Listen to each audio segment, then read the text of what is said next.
Hey, specialists. This is Chris, and I just wanted to explain to you how we plan to use your help on Wednesdays. So first of all, thank you for doing this.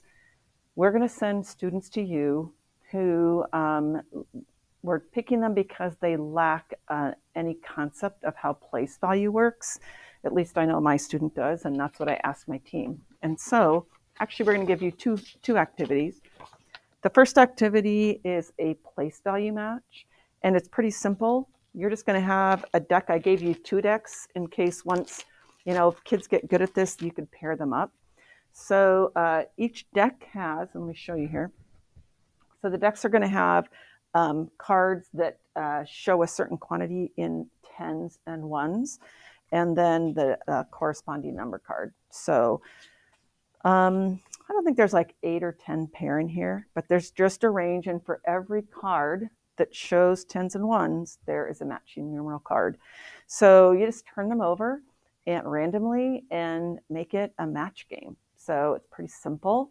But what you'll find is, I know for my little kiddo, Israel, that's going to come, he had limited first grade, and I don't think he really had any second grade. But he doesn't really have any sense that this 1 in 18 represents a 10. So we're just trying to establish that with these kids, that when we read this number, that this stands for a 10 and this stands for an 8. So as they play this game, to support them, if they're not sure if this is a match, we'd go, okay, well, how many 10s do we have? We have 1 10, and here we have 8 1s.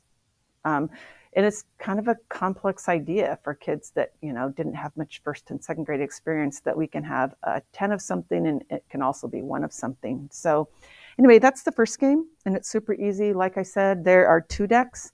Once kids get to know it, I know Laura has them tomorrow, and they'll get a chance to play. Our plan is to keep the same kids and keep the same activities for 4 weeks. So everybody gets a chance. So by the time, I think Laura has them, and I'm not really sure the order, but by the 3rd or 4th time, it'll kind of be old hand. And then kind of depending on attention and what you think they need, something else these kids can do. I mean, this activity may take up all your time, but if engagement's lacking and you feel like you need to switch it up, I'm also just going to put a game in there that is just about pairing it up, pairing up groups of 10. So again, you'll get a deck of number cards. Let me grab those. And as you can see on there, essentially you're going to take the deck. So it's just from Bridges Intervention. And you're going to take that deck, and each player, so the way they have it set up here is like the class has, and I have a couple of pieces of paper. The class collects theirs on one piece of paper, and the teacher can collect theirs on the other. So however you want to decide that. But essentially the way that it works is, ooh, wait, those aren't the right cards. Anyway, I'll get the right cards. These are the ones I actually pulled out. But the way it works is you draw 5, and then both sides, so the people, the kids playing this hand, they'll look for pairs that make 10, and the teacher will look for pairs. If you find a pair that makes 10, you get to put it on your mat. And then when it's your turn, you draw a card. And if you can make a match for 10, then you put it on your mat and get to draw again. And then vice versa. So you kind of just take turns doing that. So knowing combinations for 10 really fluently, super important.